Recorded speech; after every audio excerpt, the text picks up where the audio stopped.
சென்னையின் முக்கிய குடிநீர் ஆதாரமாக திகழும் செம்பரம்பாக்கத்திலிருந்து நாள் ஒன்றுக்கு கூடுதலாக 265 மில்லியன் லிட்டர் குடிநீர் வழங்கும் திட்டத்தை முதல்வர் ஸ்டாலின் தொடக்கி வைத்தார்.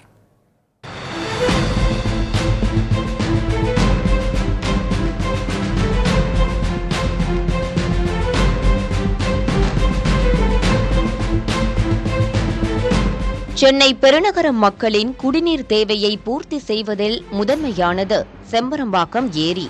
இங்கு 530 மில்லியன் லிட்டர் சுத்திகரிப்பு திறன் கொண்ட சுத்திகரிப்பு நிலையம் 2008இல் அமைக்கப்பட்டது. நாளொன்றுக்கு 265 மில்லியன் லிட்டர் தண்ணீர் இந்த நிலையத்தில் சுத்திகரித்து சென்னை மக்களுக்கு விநியோகம் செய்யப்படுகிறது.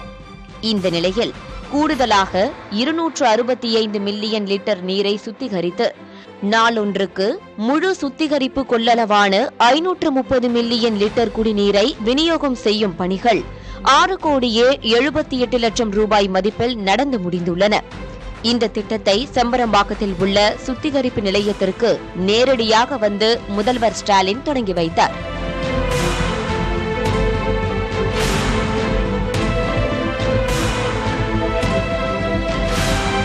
முன்னதாக பூந்தமல்லியில் இருந்து காரில் சாலை வலம் சென்ற முதல்வருக்கு சாலையின் இரு புறங்களிலும் திரண்டு மக்கள் உற்சாக வரவேற்பு அளித்தனர்.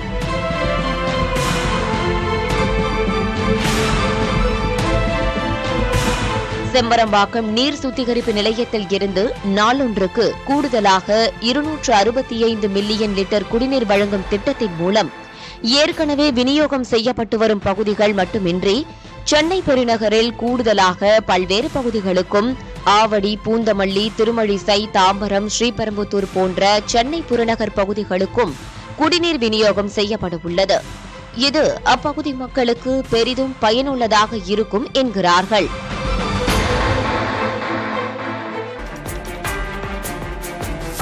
முதல்வரின் வெளிநாட்டு பயணம் குறித்து தவேகா தலைவர் விஜய் விமர்சித்தார். வெளிநாட்டு பயணத்தை முடித்து வந்து எவ்வளவு கோடி ரூபாய் முதலீடு வந்துள்ளது என்று முதல்வர் கூறுவதாக குறிப்பிட்ட விஜய், அவை வெளிநாட்டு முதலீடா அல்லது வெளிநாட்டில் முதலீடா என்று கேள்வி எழுப்பினார். முதல்வர் ஸ்டாலின் சமீபத்தில் வெளிநாட்டு பயணம் மேற்கொண்ட நிலையில் அது பற்றி விஜய் விமர்சனங்களை முன்வைத்துள்ளார். ஆனா ஒவ்வொரு டைமும் வெளிநாட்டுக்கு டூர் போயிட்டு வர்றப்பெல்லாம் அத்தனை கோடி முதலீடு, இத்தனை கோடி முதலீடுன்னு சிஎம் அவர்கள் சிரிச்சுக்கிட்டே சொல்லுவாரு. சிஎம் சார், மனசை தொட்டு சொல்லுங்க, வெளிநாட்டு முதலீடா இல்ல வெளிநாட்டுல முதலீடா? ஒட்டுமொத்த தமிழ்நாட்டுக்கும் முதலீடா இல்ல உங்க குடும்பத்தோட முதலீடு வெளிநாட்டுக்கு போகுதா?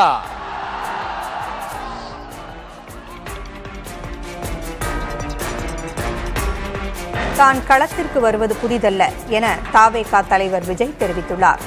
நாகை பரப்புரையில் பேசிய அவர், மீனவர்களுக்காக குரல் கொடுப்பதும் அவர்களுடன் நிற்பதும் நமது கடமை என்றார். மீனவர்கள் படும் கஷ்டங்களை பார்த்து பெரிய கடிதம் எழுதிவிட்டு அதன் பின் அமைதியாக போவதற்கு நாம் ஒன்றும் கபட நாடக திமுக அரசோ அல்லது இந்திய மீனவர்கள், தமிழக மீனவர்கள் என்று பிரித்து பேச பாசிச பாஜக அரசோ கிடையாது என்றும் விஜய் விமர்சித்தார்.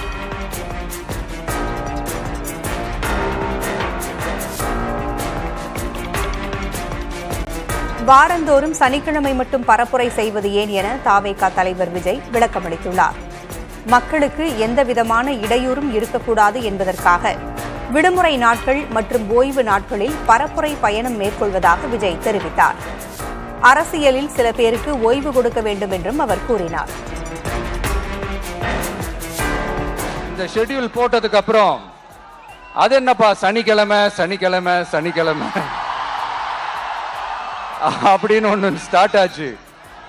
அது ஒண்ணு இல்ல, உங்க எல்லாரையும் வந்து பார்க்கும்போது உங்களுக்கு எந்த விதமான டிஸ்டர்பன்ஸும் இருந்துடக்கூடாது, முக்கியமா உங்களுடைய வேலைகளுக்கு எந்த விதமான டிஸ்டர்பன்ஸும் இருந்துடக்கூடாது அப்படின்ற ஒரே காரணத்துக்காக தான் இப்படி வீக்கெண்டா பார்த்து இப்படி இந்த பிளானை ஷெட்யூல் பண்ணோம். அது மட்டும் இல்ல, அரசியல்ல சில பேருக்கு நம்ம ஓய்வும் கொடுக்கணும் இல்லையா?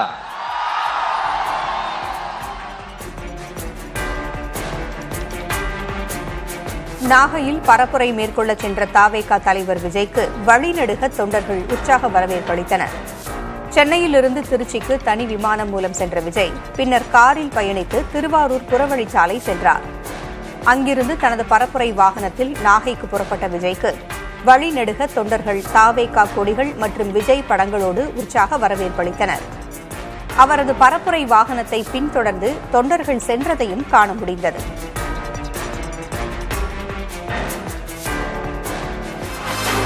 மும்பையில் மோனோ ரயில் சேவைகள் இன்று முதல் தற்காலிகமாக நிறுத்தப்பட்டுள்ளன.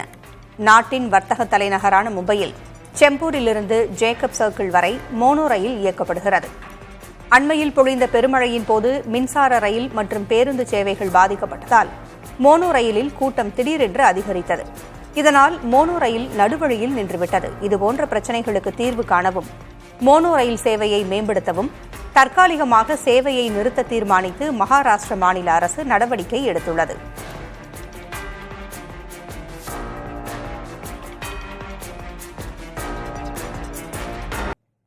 இன்னும் சில மாதங்களில் தேசிய ஜனநாயக கூட்டணியில் சில கட்சிகள் இணையும் வாய்ப்பு இருப்பதாக தமிழ் மாநில காங்கிரஸ் தலைவர் ஜி.கே. வாசன் தெரிவித்துள்ளார். மத்தியில் தேசிய ஜனநாயக கூட்டணி, தமிழகத்திலே அதிமுக தலைமையிலான கூட்டணி அடுத்த வருடம் தேர்தலை சந்திப்பதில் முதல் அணியாக, வெற்றி அணியாக இன்றைக்கு இருக்கிறது என்பதுதான் உண்மை நிலை. இன்னும் சில மாதங்களிலே இந்த கூட்டணியிலே இன்னும் சில கட்சிகள் சேரக்கூடிய பிரகாசமான வாய்ப்பு இருக்கிறது. தமிழகத்தில் 8 மாவட்டங்களில் இன்று கனமழைக்கு வாய்ப்புள்ளதாக சென்னை வானிலை ஆய்வு மையம் தெரிவித்துள்ளது. திருப்பத்தூர், கிருஷ்ணகிரி, தருமபுரி, ஈரோடு, நீலகிரி, தேனி, விழுப்புரம் மற்றும் செங்கல்பட்டு மாவட்டங்களில் ஓரிரு இடங்களில் கனமழை பெய்யும் என்று தெரிவிக்கப்பட்டுள்ளது. தமிழகத்தில் வருகிற 26ஆம் தேதி வரை மழை நீடிக்கும் என்று கணிக்கப்பட்டுள்ளது. சென்னை மற்றும் புறநகரின் சில பகுதிகளில் மழை பெய்ய வாய்ப்புள்ளதாக வானிலை ஆய்வு மையம் தெரிவித்துள்ளது. தென் தமிழக கடலோர பகுதிகள், மன்னார் வளைகுடா மற்றும் அதனை ஒட்டிய குமரிக்கடல் பகுதிகளில் சூறாவளி காற்று மணிக்கு 35 முதல் 45 கிலோமீட்டர் வேகத்தில் வீசக்கூடும் என்பதால் இப்பகுதிகளுக்கு மீனவர்கள் செல்ல வேண்டாம் என்று அறிவுறுத்தப்பட்டுள்ளது.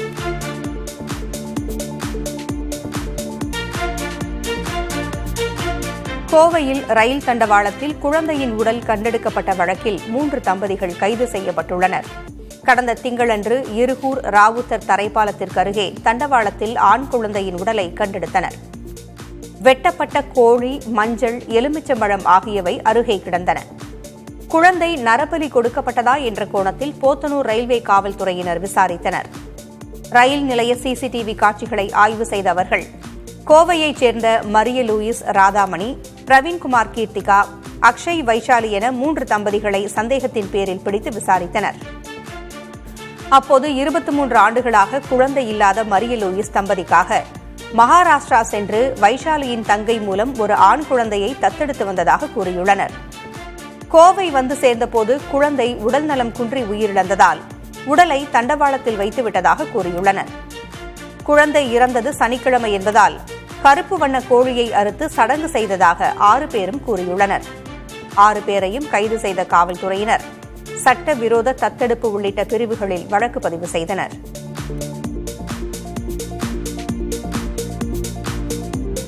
கோவை விமான நிலையம் வந்த நடிகர் தனுஷிற்கு அவரது ரசிகர்கள் உற்சாக வரவேற்பளித்தனர். தனுஷ் இயக்கி நடித்துள்ள இட்லி கடை திரைப்படத்தின் ட்ரைலர் இன்று கோவையில் உள்ள தனியார் வணிக வளாகத்தில் வெளியிடப்பட்டது. இந்நிகழ்ச்சியில் பங்கேற்க விமானம் மூலம் கோவை வந்த தனுஷுக்கு அவரது ரசிகர்கள் சால்வை மற்றும் மாலை அணிவித்து வரவேற்றனர். அதனைத் தொடர்ந்து நடிகர் தனுஷ் காரில் நின்றபடி ரசிகர்களை நோக்கி கையசைத்து உற்சாகப்படுத்தினார்.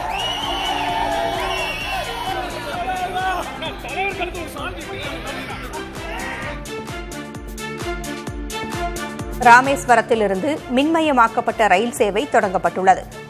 முதல் ரயிலாக ராமேஸ்வரத்திலிருந்து குஜராத் செல்லும் ஓகா விரைவு ரயில் மின்சார என்ஜின் மூலம் இயக்கப்பட்டது.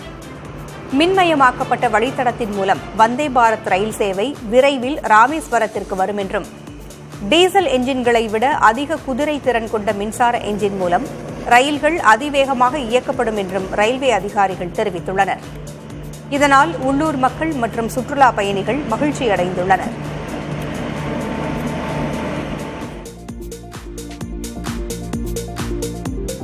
கிருஷ்ணகிரி மாவட்டம் தேன்கனிக்கோட்டை அருகே உள்ள கிறிஸ்துபாளையம் கிராமத்தைச் சேர்ந்த பெண் ஒருவர் பாம்பு கடித்து பரிதாபமாக உயிரிழந்தார். லூயிஸ் விண்ணரசு என்பவர் மாடுகளை மேய்க்கச் சென்றபோது புல்வெளியில் கிடந்த பாம்பை மிதித்ததால் கடித்துள்ளது. உடனடியாக மேல் சிகிச்சைக்காக கிருஷ்ணகிரி அரசு மருத்துவக் கல்லூரி மருத்துவமனைக்கு அனுப்பி வைக்கப்பட்டார். அங்கு சிகிச்சை பலனின்றி உயிரிழந்தார்.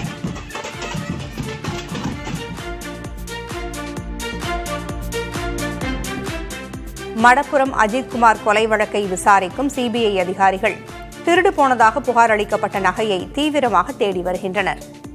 நகையை திருடியதாகத்தான் அஜித்குமாரை தனிப்படையினர் அடித்துக் கொன்றதாக புகார் அளிக்கப்பட்டது. அஜித் கொலை வழக்குடன் நிகிதா அளித்த நகை திருட்டு புகாரையும் விசாரிக்க சிபிஐக்கு உயர்நீதிமன்றம் உத்தரவிட்டது. அதன்படி நகையை கண்டுபிடிக்க சிபிஐ அதிகாரிகள் தீவிரம் காட்டுகின்றனர். அந்த நகை அடகு வைக்கப்பட்டிருக்கலாம் என்ற கோணத்தில் திருப்புவனத்தில் உள்ள தனியார் நகைக்கடன் நிறுவனத்தில் விசாரணை நடத்தினர்.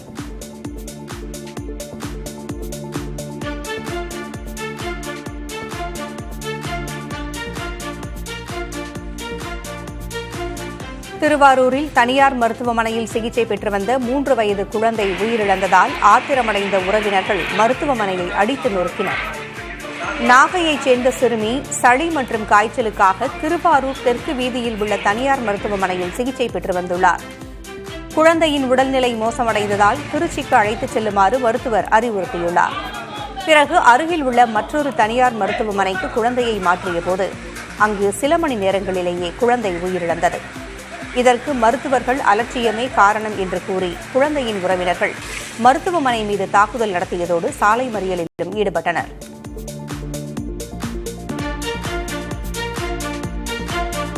சேலம் மூக்கநேரி புனரமைப்பு திட்டத்தின் கீழ் 8 கோடி ரூபாய் மதிப்பில் கட்டப்பட்டு வந்த உபரி நீர் வாய்க்காலின் பக்கவாட்டு தடுப்பு இடிந்து விழுந்தது. கடந்த 2 நாட்களாக பெய்த கனமழையால் சுமார் 100 மீட்டர் நீளத்திற்கு சுவர் பெயர்ந்து விழுந்தது. தரமற்ற கட்டுமானத்தின் காரணமாகவே இச்சேதம் ஏற்பட்டதாக அப்பகுதி மக்கள் குற்றஞ்சாட்டியுள்ளனர். இதுகுறித்து நேரில் ஆய்வு செய்து உரிய நடவடிக்கை எடுப்பதாக சேலம் மாநகராட்சி ஆணையாளர் இளங்கோவன் உறுதியளித்துள்ளார்.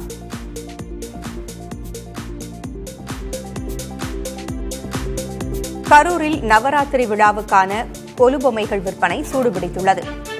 இந்த ஆண்டு வழக்கமான ஆன்மீக பொம்மைகளான ராமர், கிருஷ்ணர், துர்க்கை ஆகியவற்றோடு கிராமிய கலாச்சாரம், விவசாயம் மற்றும் வீர விளையாட்டுகளை சித்தரிக்கும் பொம்மைகளுக்கும் அதிக வரவேற்பு உள்ளது.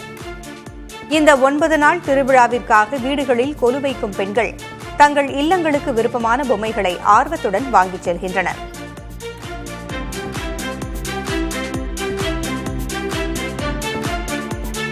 கோவையில் அரசு பேருந்து ஓட்டுநர் ஓசி பஸ் என ஏளனமாக பேசியதால் பெண் தூய்மை பணியாளர்கள் அவருடன் வாக்குவாதத்தில் ஈடுபட்டனர்.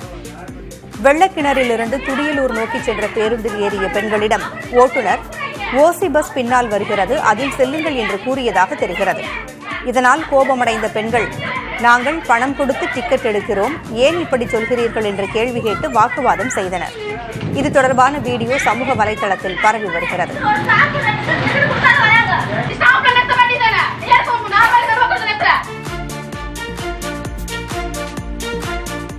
தொடர் மழை காரணமாக கிருஷ்ணகிரி கேஆர்பி அணைக்கு நீர்வரத்து 2868 கன அடியாக அதிகரித்துள்ளது. அணையின் நீர்மட்டம் 52 அடியில் 49.5 அடியை எட்டியுள்ளதால் அணையின் பாதுகாப்பு கருதி வினாடிக்கு 2984 கன அடி நீர் தென்பெண்ணை ஆற்றில் திறந்துவிடப்பட்டுள்ளது. இதனால் கிருஷ்ணகிரி, தருமபுரி, திருவண்ணாமலை ஆகிய 3 மாவட்டங்களில் உள்ள தென்பெண்ணை ஆற்றங்கரையோர மக்களுக்கு வெள்ள அபாய எச்சரிக்கை விடுக்கப்பட்டுள்ளது. பொதுமக்கள் யாரும் ஆற்றில் இறங்கவோ குளிக்கவோ வேண்டாம் என மாவட்ட நிர்வாகம் அறிவுறுத்தியுள்ளது.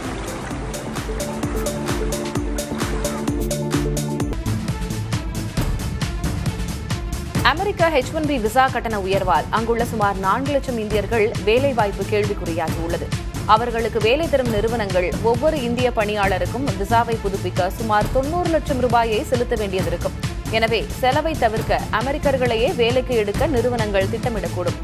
ஏற்கனவே அமெரிக்காவில் வேலையில் இருக்கும் இந்தியர்கள் தாயகத்திற்கு வந்து செல்வதில் சிக்கல்கள் எழும் என கூறப்படுகிறது.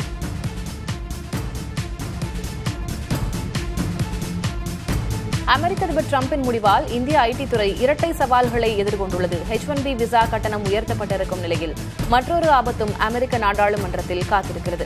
அவுட் சோர்சிங் சேவை தரும் வெளிநாட்டு நிறுவனங்களுக்கு 25 விழுக்காடு வரி விதிக்க வழி செய்யும் மசோதாவும் அமெரிக்க நாடாளுமன்றத்தில் தாக்கல் செய்யப்பட்டுள்ளது. இது நிறைவேற்றப்படும் பட்சத்தில் சென்னை, பெங்களூரு, ஹைதராபாத், மும்பை, புனே போன்ற ஊர்களிலிருந்து அமெரிக்காவுக்கு தரப்படும் அவுட் சோர்சிங் சேவைகள் முடங்கும். இதனால் பல லட்சம் வேலைவாய்ப்புகள் பாதிக்கப்படும்.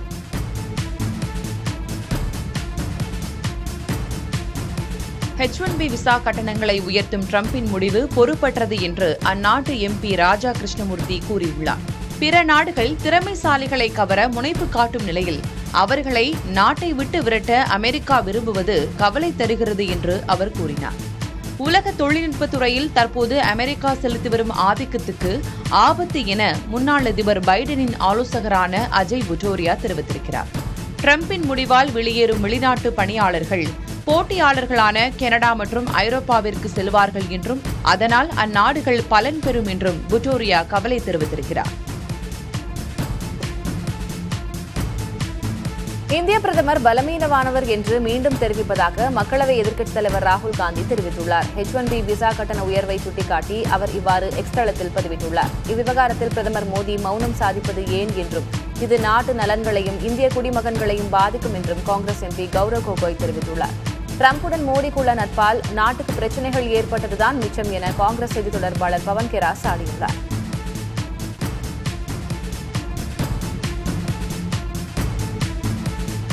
இந்தியாவின் பிற நாட்டு சார்புதான் அதன் ஒரே எதிரி என்றும் இதற்கு தீர்வு காண சுயசார்புதான் ஒரே மருந்து என்றும் பிரதமர் மோடி பேசியுள்ளார். குஜராத்தின் பாவ் நகரில் பேசிய பிரதமர் மோடி இந்திய சரக்குகளை உலகெங்கும் கொண்டு செல்ல வெளிநாட்டு கப்பல் நிறுவனங்களுக்கு 6 லட்சம் கோடி ரூபாய் தருவதாகவும் இது இந்திய பாதுகாப்பு பட்ஜெட்டுக்கு சமமான தொகை என்றும் தெரிவித்தார். சிறிய அளவிலான செமிகண்டக்டர் சிப்புகள் முதல் பெரும் கப்பல்கள் வரை இந்தியாவில் தயாரிக்கப்பட வேண்டும் என்றும் அதற்கான முயற்சிகள் நடந்து வருவதாகவும் பிரதமர் தெரிவித்தார். நாட்டின் அமைதிக்கும் வளத்திற்கும் சுயசார்பு நிலை அவசியம் என்றும் பிரதமர் குறிப்பிட்டார்.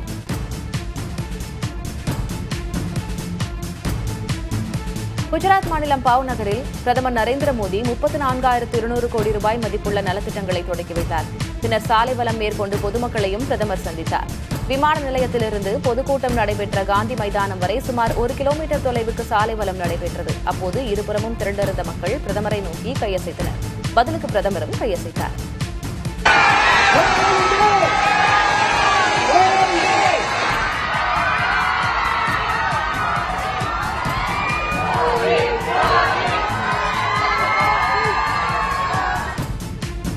குஜராத் மாநிலம் லோதலில் கட்டப்பட்டு வரும் தேசிய கடல்சார் பாரம்பரிய வளாகத்தின் கட்டுமான பணிகளை பிரதமர் மோடி பார்வையிட்டார். அப்போது திட்டப்பணிகளின் முன்னேற்றம் குறித்தும் அதிகாரிகளிடம் பிரதமர் கேட்டறிந்தார். சிந்து சமவெளி நாகரிகத்தில் லோதலும் மிக முக்கிய வணிக நகரமாக இருந்தது. துறைமுக நகரான இது சிந்து சமவெளி காலத்திலிருந்து சர்வதேச வர்த்தகம் எவ்வாறு செழித்திருந்தது என்பதை உலகிற்கு காட்டும் வகையில் இவ்வளாகம் அமைக்கப்பட்டு வருகிறது. இதில் 77 மீட்டர் உயரமுள்ள உலகின் நெடிதுயர்ந்த கலங்கரை விளக்கமும் அமைக்கப்பட உள்ளது. மிதக்கும் உணவகங்கள், ஒளி காட்சிகள், கூடாரங்கள் போன்ற சுற்றுலா பயணிகளை ஈர்க்கக்கூடிய அம்சங்களும் இங்குள்ளன. 375 ஏக்கர் பரப்பில் 4,500 கோடி ரூபாய் செலவில் இத்திட்டத்தை மத்திய அரசு மேற்கொண்டுள்ளது. ஹரப்பா காலத்திலிருந்து தற்போது வரை இந்தியாவின் கடல்சார் வணிகம் எவ்வாறு மேம்பட்டு வந்தது என்பதை உணர்த்தும் 14 அரங்குகள் கொண்ட அருங்காட்சியகமும் இவ்வளாகத்தில் அமைக்கப்பட உள்ளன.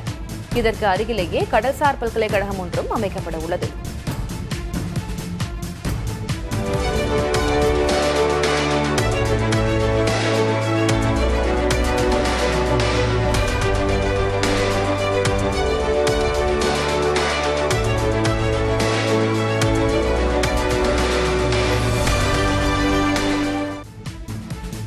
குடியரசுத் தலைவர் திரௌபதி முர்மு பீகார் மாநிலத்தில் உள்ள கயாவில் தனது முன்னோர்களுக்கு திதி கொடுத்து சிறப்பு வழிபாடுகளை மேற்கொண்டார். குடியரசுத் தலைவரின் கயா வருகையொட்டி விஷ்ணுபாதர் கோயிலில் பலத்த பாதுகாப்பு ஏற்பாடுகள் செய்யப்பட்டிருந்தன. மகாலய புண்ணிய காலத்தையொட்டி ஏராளமான இந்துக்கள் முன்னோர் வழிபாடு நடத்தி வரும் நிலையில் குடியரசுத் தலைவரும் அவ்வழிபாட்டை மேற்கொண்டார்.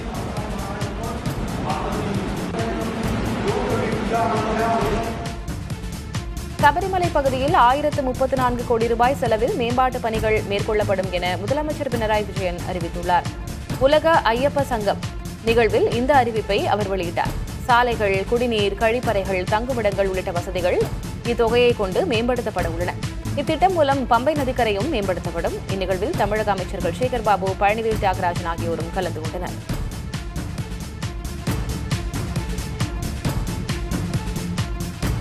புரட்டாசி முதல் சனிக்கிழமையொட்டி திருப்பதி ஏழுமலையான் கோயிலில் பக்தர்கள் கூட்டம் அதிகரித்து காணப்பட்டது. இதனால் இலவச தரிசனத்திற்கு 18 மணி நேரமும், 300 ரூபாய் டிக்கெட் பெற்ற பக்தர்கள் 5 மணி நேரமும், இலவச சர்வ தரிசன டோக்கன் பெற்ற பக்தர்கள் தரிசனம் செய்ய 6 மணி நேரமும் ஆகும் என அதிகாரிகள் தெரிவித்துள்ளனர். மேலும் வார இறுதி நாளான வெள்ளிக்கிழமை அன்று சுமார் 71,249 பக்தர்கள் தெய்வ வழிபாடு செய்ததாகவும், உண்டியல் காணிக்கையாக 4 கோடி ரூபாய் கிடைக்கப்பெற்றதாகவும் தெரிவிக்கப்பட்டுள்ளது.